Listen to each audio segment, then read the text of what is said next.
level there. I don't want to continue here. Maybe that is his comfort zone.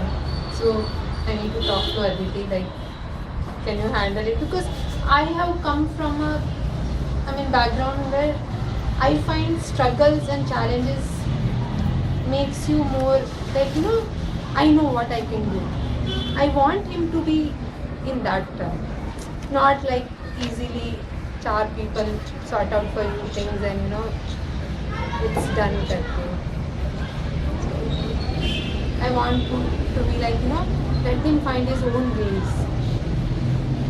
I don't know. So, like she said, it's different for everybody. Like she says, her son is very much comfortable with the homeworks given and the course has been decided and give the exams, pass that and go to other class.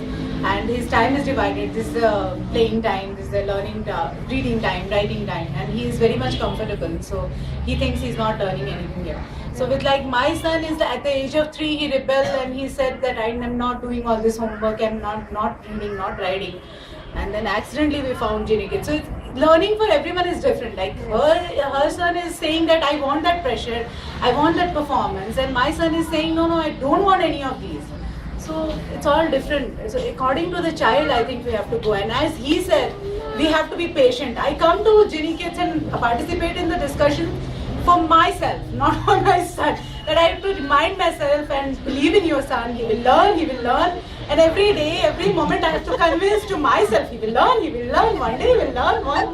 Future I have not seen that something nice will happen. So every day, every moment I have to convince myself. So that's why I come here to participate and be in touch. And thanks who got this movie, Summer Hill. It was very nice.